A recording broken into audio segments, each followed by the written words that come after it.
Ngiphume ebhayi ekuseni ngenjixo ukuqa. Uba ndithe ndawubona uba akho nto iphinde ivuza apha emotweni ndabona andize mani emngcwabeni. Ndawubona ke ngoba ndivuke kusasa ndizabe ndivuka kuma elalini okanye ndithini ndihambe kwanamhlanje.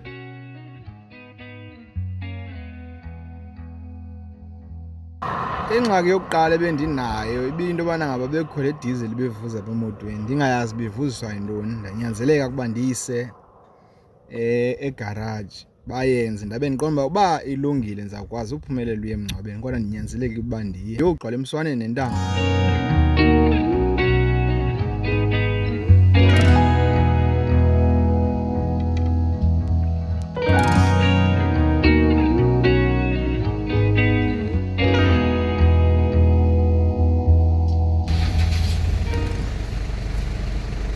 Vuke kuseni gqithi mna ndilibe into yobana ngaba kuvulwa ngo-7 ndaqonda mna ndileqa 6:30 ndafika ngo6:30 endifika kusavaliwe apha kodwa bakhona abantu abaphithizelayo kungabi nani.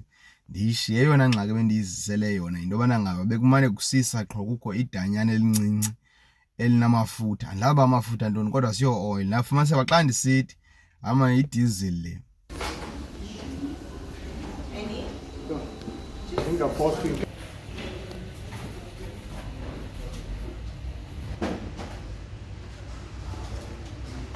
Ngabi nani ke ndiyishiye pha bayenze babe babuye ke bondibeka endlini baphinde babuye bazondithatha kule ndlela ihambayo ke ngosigoli kaya elixhego lishiye isitixo salo emotweni.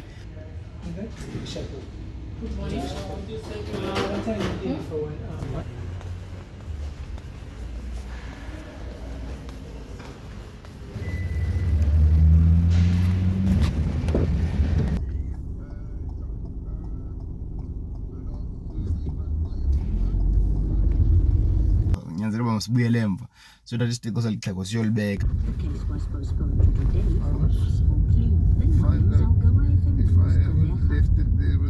A mother accused of drinking at a pub while her baby was alone in her car is expected to be in the Bloemfontein Magistrates Court tomorrow. It's like a bunch of keys, right? Yeah, 2 bunches of keys. Already made her first appearance. Sithe zawuhlukana nalo ke ngoku ndahlala kwathi emva kwemini bandixela into yoba hayi ayena nobangela ibiyinto encinci nje yopipe u-10 endingayazi uba kutheni akunani khange bekho nto beyilungile loo nto. Eyona nobangela uba ndiqonda uba le nto ngaske yenzeke phambi koba ndihambe ndifuna ubheka ezilalini emazizini ndifuna uyogqwala emswaneni. Nathi sabalewe kwasibadala Azoze hayi.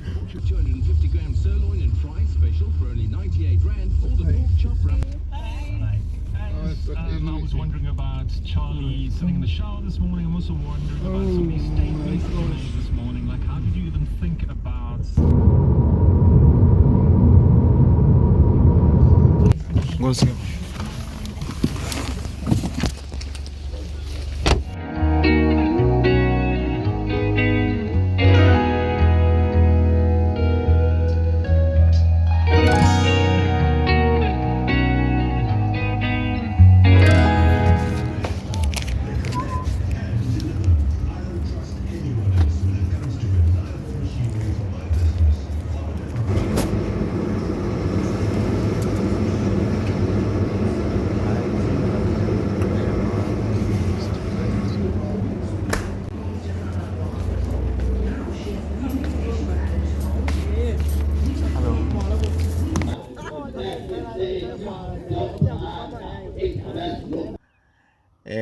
Ngoku ngokwenzeka into yobana ngaba ndithi xa ndiphinda ndibuya hayi ayivuzi.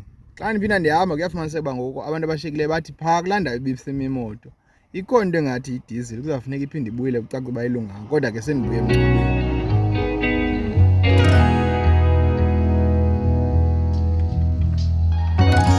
Hey madod ndiphele ndijika ntonayo eyona nto ibendihlupha yile nto uba kutheni le diesel isaqhubeka uvuza kodwa imoto ibiseyisuka egaraji bana ngoku kodwa ke ihlobo bekunetha ngalo kakhulu umhlaba ubuvuthiwe ibuye inqongo imoto kodwa eyona nto inzima yileyo uba liphele lidama le diesel apha ngaphantsi futhi iyaqhubeka iyathunzi izithunzisa nangophambi kwam ubuze ukuthi uzuqaphele ngoku uzalibona ithunzi.